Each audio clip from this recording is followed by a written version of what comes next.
Yo quería agradecer en primer lugar a los organizadores del coloquio, del workshop, la profesora Gleba y la profesora Beatriz, por la invitación, a pesar de que yo no soy, como dijo la profesora Ruiz Gálvez, no soy especialista en tejidos, ni en tintes, ni siquiera en púrpura. Lo he tocado alguna vez tangencialmente porque soy especialista en recursos marinos, o una de mis líneas de investigación son los recursos marinos, pero especialmente las salazones, ¿no? Por afinidad, supongo, porque tiene que ver con el procesado muchas veces de las salazones, y luego veremos en qué sentido, pues también me he tenido que dedicar episódicamente, cada cierto número de años, a estas cuestiones, y yo agradezco mucho que se me invite para volver a hablar de estos temas, porque eso me permite además ponerme al día con la investigación que avanza rapidísimamente. Si echamos un vistazo atrás a lo que se sabía hace 15 años sobre estas cuestiones, tanto para época romana como para época prerromana, era realmente muy poquito, y ahora prácticamente cada nuevo congreso tiene uno que ponerse al día porque salen cosas muy nuevas y muy bien documentadas, ¿no? Y hay que procurar no quedarse atrás, ¿no? Voy a hablar básicamente de dos cuestiones. La primera sería una cuestión más que técnica, porque no es mi especialidad, ni tampoco me daría tiempo a dedicarme a estas cuestiones técnicas, también porque de alguna manera van siendo cada vez más conocidas. Voy a hablar básicamente de dos cuestiones: de documentación arqueológica, de lo que vamos sabiendo, no solo en la península ibérica, que es muy poco, trataré de contextualizarlo a nivel mediterráneo, sobre todo por entroncar con los orígenes de estas actividades, y luego hablaremos también de cuestiones sociales, porque al fin y al cabo no debemos olvidarnos, o por lo menos yo, que soy de la vieja escuela, que los arqueólogos somos historiadores, y como muchos, si no somos historiadores, somos antropólogos, y entonces estas cuestiones las debemos tener siempre en la cabeza, aunque a veces la documentación no está en una situación en la que no es posible más que hacer algunas hipótesis de partida. Ya van siendo posibles más cosas en este mundo, ¿no? Por eso el título de la comunicación mía se llama Entre la arqueología y la historia social. Comenzaremos con la arqueología, con algunas generalidades. Desgraciadamente no he tenido tiempo de ir poniendo la fuente, la procedencia de esos mapas, los iré comentando cuando venga al hilo. En este caso es una obra muy reciente, que es un libro que ha salido la semana pasada o hace 15 días, de Laura Moya, editado en la Universidad de Sevilla, que se llama Tiria Maria, los mares tirios, ¿no? Sobre los recursos marinos en el mundo fenicio, y en el apartado dedicado a la producción de tintes a partir de moluscos purpurígenos, pues da este mapa de distribución de especies, ¿no? No voy a entrar en la delimitación o la determinación de las especies que son y las características de cada una, su método, su hábitat, en fin, porque son demasiadas cosas. Bastará con recordar que es Bolinus brandaris, Xapres tunculus y Stramonita aemastoma, o púrpura aemastoma, que se llamaba antes, y que su repartición, cada una de estas especies vive en fondos de un tipo o de otro, no coinciden normalmente en lugares de hábitat, pero en general pues puede decirse que son muy abundantes, están irregularmente repartidas en el Mediterráneo, hay en muchos sitios, pero no en todos, y en ese mapa pueden ver una distribución de estas especies purpurígenas fundamentales. Hay más, ¿no? Pero estas son las fundamentales y las que más se usaron en la antigüedad para los tintes tipo animal, de molusco, que, como luego verán, pues corresponde evidentemente a las zonas de máxima producción y de producción más antigua de estos productos, ¿no? En esa interacción que vimos en la conferencia primera de la profesora Gleba entre sociedad, medio ambiente y tecnología, ¿no? Pues, los recursos son importantes. Los recursos son importantes, pero también tiene que haber un desarrollo social que ponga estos recursos en valor, ¿no? Tampoco voy a entrar a estudiar o a comentar grandemente las técnicas de pesca. Hay muchas posibilidades, se han pescado de muchas formas a lo largo del tiempo, pero las fuentes literarias y la investigación reciente, aquí hay algunas imágenes de los experimentos de Rushilo en Comos, en Creta, algunas reconstrucciones de Dimitra Milona y de Carmen Alfaro sobre estos aparatos, estas cestas, estas nasas, ¿no? Una reproducción del siglo XVIII de Sánchez Reguard de nasas fondeadas para pescar, en este caso anguilas, pero también se utilizaron para los moluscos. Son, según las experimentaciones, como digo, los experimentos o los pescas experimentales realizadas por Rushilo, pues con este método combinado con el método del buceo se pueden obtener grandes cantidades de individuos que son, como saben, necesarios en gran cantidad para la obtención del tinte, porque la glándula purpurígena proporciona relativamente poca tintura, poca sustancia tintórea. Digo relativamente porque los últimos cálculos minimizan bastante esas ideas que teníamos antes de que hacían falta miles y miles para hacer un gramo de tinte, pero bueno, aún así hacen falta cientos.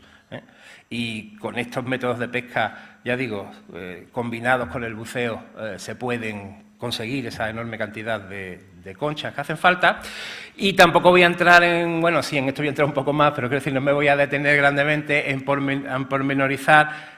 una de las grandes dificultades, porque toda esta cuestión teórica, experimental de con qué se hace, dónde se pescan, es relativamente fácil de montar, pero lo que es relativamente difícil de hacer, o lo que es verdaderamente difícil de hacer en tierra, es localizar establecimientos de obtención de la púrpura, porque los restos arqueológicos son difícilmente interpretables y no son tan abundantes, ¿no? Entonces, uno de los caballos de batalla acerca de la identificación arqueológica de los lugares de fabricación o de obtención de la púrpura es establecer una serie de elementos clave que nos den la pista, ¿no?, de cuáles son esos lugares de producción. Muy recientemente, hace menos de un año, Nathalie Sussman ha publicado un artículo en la que señala una serie de elementos arqueológicos que son necesarios para detectar, ¿no?, uno de estos establecimientos de púrpura. Se han propuesto, una vez más, creo que este mapa es de Laura Moya también, se han propuesto en función de estos elementos una serie de establecimientos que se pueden considerar con cierta seguridad como factorías de producción, pero todo esto sigue siendo muy sometido a discusión y sigue siendo difícil de concretar por la simple razón de que los establecimientos de producción de púrpura no son sencillos ni de localizar ni de interpretar, en el sentido de que en un establecimiento de producción de púrpura se pueden hacer dos cosas: producir la púrpura solamente o producir la púrpura y teñir las materias textiles, ¿no? Incluso se puede teñir las materias textiles con la púrpura traída de otros sitios, con lo cual las combinaciones posibles son tantas que una simple relación de elementos es indicativa, puede ser una guía, pero no soluciona la interpretación, ¿no? Uno de los ejemplos recientes sobre esa dualidad, esa problemática, en establecimientos tan antiguos como los del Bronce de Creta, ya se remontan al siglo XVIII a.C., en el caso, por ejemplo, de Crisi y Pesca, son dos establecimientos que se han estudiado monográficamente y se han interpretado, uno de ellos, el de Crisi, que está en una islita al frente de la costa meridional de Creta, el de Crisi se ha interpretado como una factoría de púrpura donde donde básicamente se encontraba un edificio con un patio central donde se documentaban restos de combustión y restos de conchas de murícidos, lo cual indicaba la producción de tinte a partir de las glándulas de estos murícidos. Solamente, es decir, un establecimiento simple, un establecimiento construido. Muchas veces tenemos la idea de que son trabajos en la playa simplemente y no necesariamente es así. A veces, incluso para momentos tan antiguos, son establecimientos de cierta solidez, ¿no? Donde lo fundamental es el patio central, donde hay restos, incluso hornos, ¿no?, restos de los hornos y de las combustiones asociados a gran cantidad de conchas que se desechan.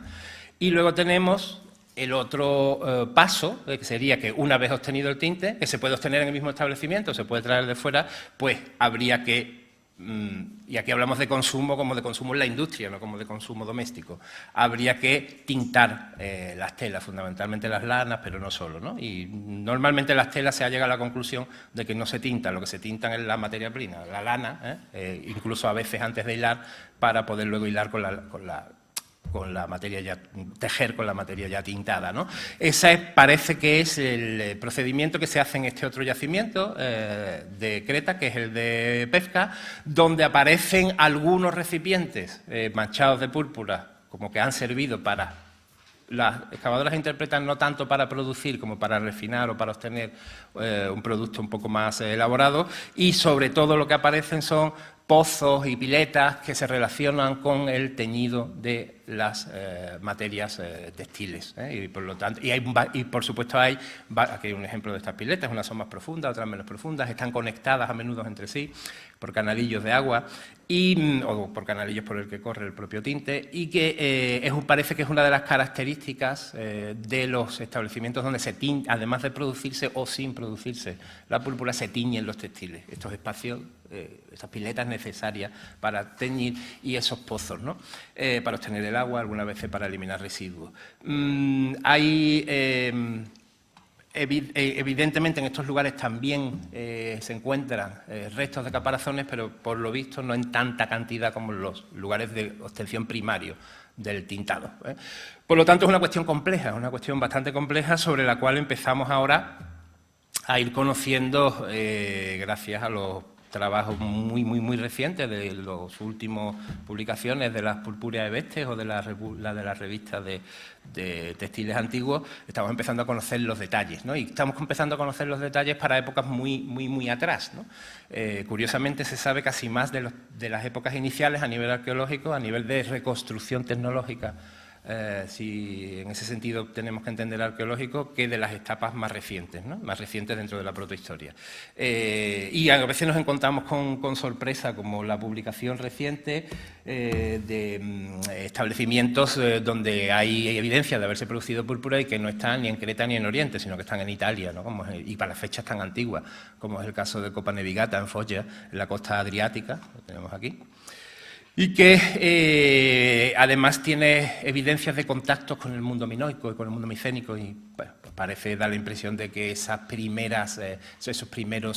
ensayos, por lo menos es lo que conocemos, de producción de púrpura se estaban haciendo en un contexto mediterráneo que superaba el marco del Mediterráneo oriental y que estaba produciéndose en un mundo mucho más interconectado del que nosotros estamos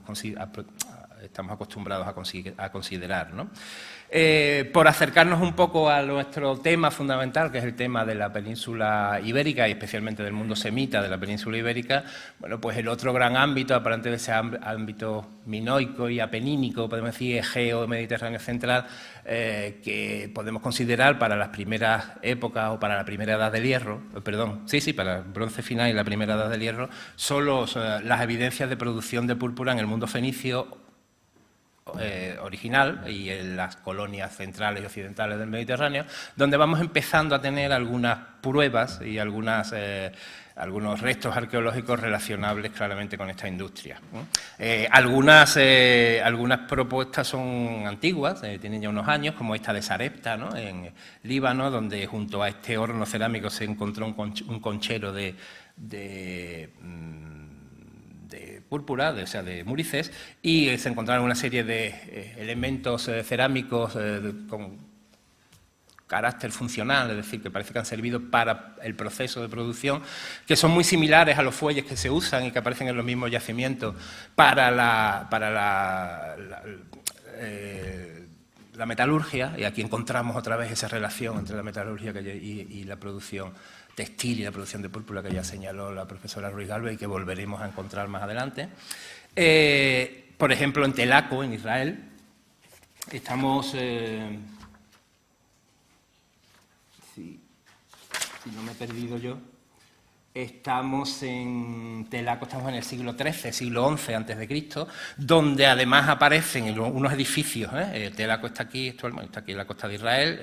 la antigua ciudad está en este tel, y donde aparecen una serie de concheros y una serie de evidencias, la verdad es que no,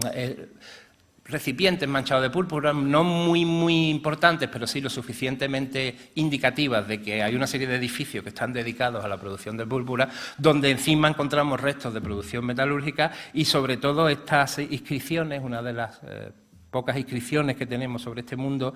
bueno, sobre un mundo relacionado con esto, que son inscripciones en las que un encargado, digamos, de la ciudad ordena a los productores metálicos, en este caso, los productores de metal, que entreguen al templo una serie de cantidades de lingotes de metal. Estamos en un ámbito sacro, estamos en un ámbito de economía que podemos llamar sagrada y estamos en un ámbito muy antiguo en el que estas actividades industriales relacionadas con el templo están todas todavía metidas en el mismo, casi, ¿no?, en el mismo saco, podríamos decir. Estos mismos ejemplos encontramos para fechas un poco posteriores, para el siglo VIII, en Tel Shimona, en Israel, donde encontramos también restos de concheros, restos de recipientes que han servido para calentar las glandes, ¿no?, para producir la púrpura.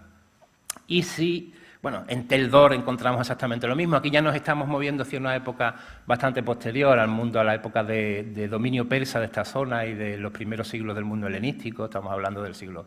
V, IV, III antes de Cristo, y donde cada vez vamos encontrando,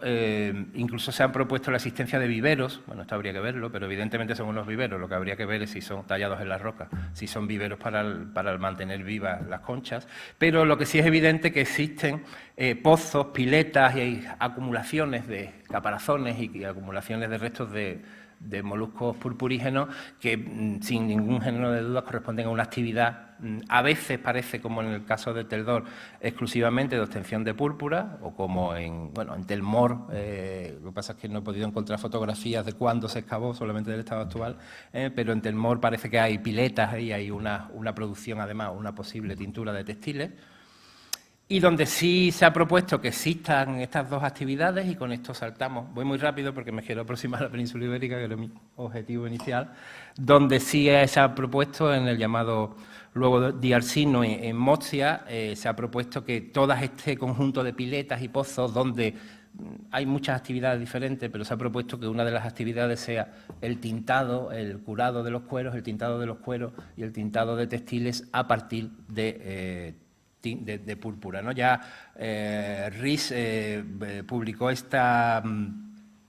vértebra de ballena que parece que había servido como yunque para, o por lo menos así se interpretó en aquel momento, y yo creo que algunas interpretaciones siguen manteniendo esta utilidad, como yunque para fracturar las conchas, los múrices y poder extraerle la glándula, ¿no? De manera que, aunque no es unánime la interpretación de este edificio de Mozia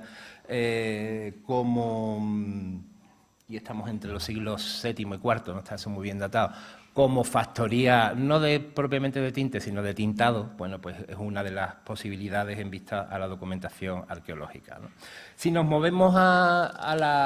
con este bagaje, digamos, que traemos del Mediterráneo oriental, nos movemos a la península ibérica, pues la verdad es que la situación es un poco más deprimente, porque si en el Mediterráneo central y oriental ya vamos teniendo un poquito más de documentación y un poquito de más claras las cosas, pues en la península ibérica casi todos son propuestas y no exentas de polémica, ¿no? Ahí tienen las propuestas más recientes, bueno, todas, las más antiguas y las más recientes. Un conchero asociado a esos niveles recientes de época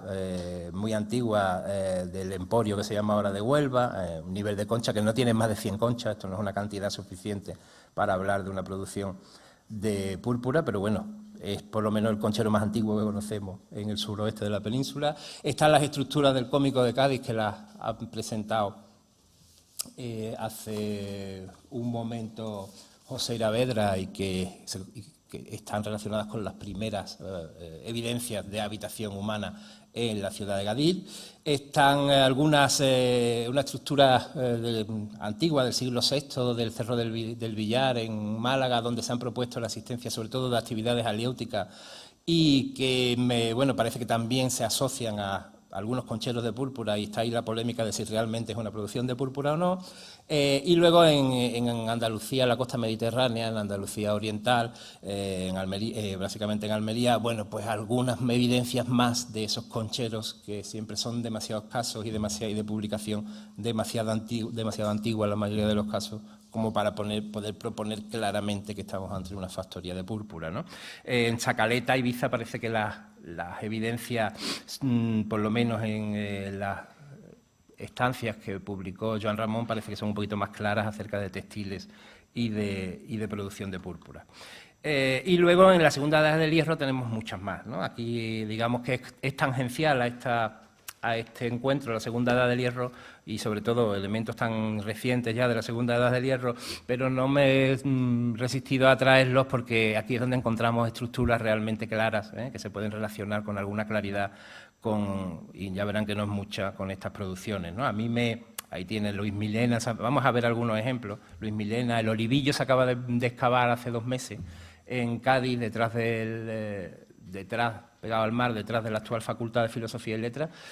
y es un vertedero de ictiofauna, de las factorías de salazón, del entorno de la isla pequeña, que la hemos visto cuando se ha presentado han presentado las 2 antiguas islas de Cádiz, en la que ese vertedero de productos de ictiofauna, que dura hasta época Claudia, porque luego está desmochada, debuta con un nivel grandísimo de conchas, de mures, exclusivamente que se asocian a la producción de salazones, y son de época, bueno, de eso que se llama tardo-republicana o tardopúnica, según el investigador, es decir, estamos ahí en el siglo II, primero antes de Cristo, ¿no? Pero, bueno, lo de Gallinera es un error, Gallinera siglo II, ahora lo vamos a ver bien. Y una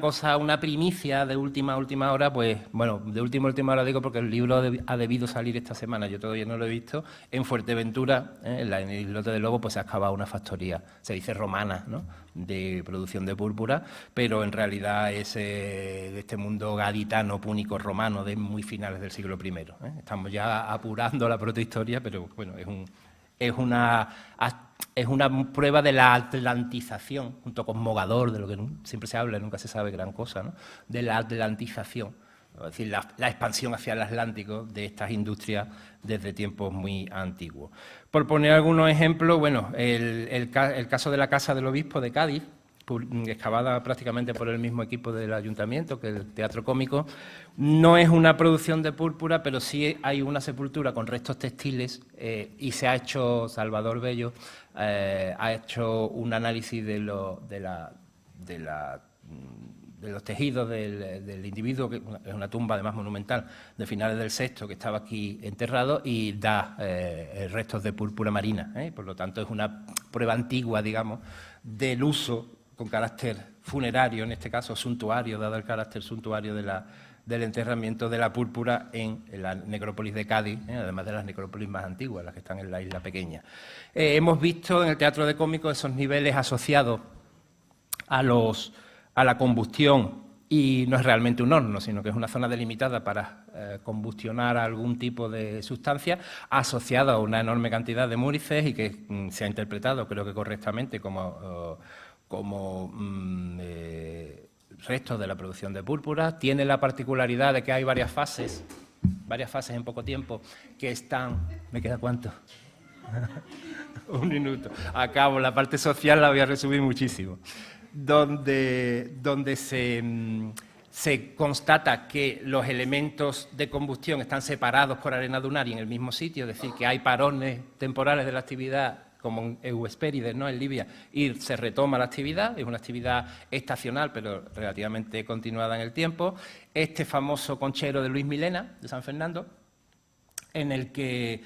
digo que es famoso porque es famoso allí entre nosotros, evidentemente, nos pasamos la vida discutiendo sobre él, porque aquí hay conchas que no son purpurígenas, otras muchas que son purpurígenas, pero además hay restos de factoría de salazón y restos domésticos. Así que da la impresión de que es un gran basurero que utiliza todo el mundo, y allí todo el mundo tira lo suyo, sin mucho orden ni concierto. Pero nos habla de la proximidad que hay siempre entre las estructuras de las factorías de salazón y las estructuras de la producción de púrpura, sin decir, como se decía cuando empezábamos a hablar de estas cosas, que las piletas se usen para la producción de púrpura. Sí parece que hay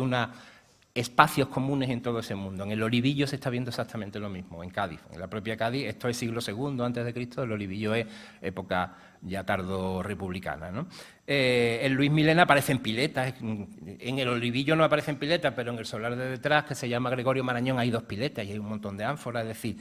restos incluso del revestimiento de las piletas con trocitos de murex, es decir, que ahí hay un mundo aliéutico purpurígeno que no es fácil de distinguir.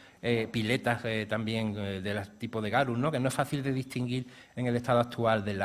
la investigación. Y en Gallineras, o también en San Fernando, pues del siglo I a.C., piletas interconectadas que no son típicas de la factoría de Salazón y que se han interpretado como viveros y debido a la cantidad de muros que hay en los alrededores, también como viveros, entre comillas, de púrpura, ¿no? Para resumir en una sola imagen, ¿qué problemática encontramos con respecto a los establecimientos en la península ibérica? Pues una enorme escasez de testimonios arqueológicos, que ya es endémica, aunque hay algo más últimamente,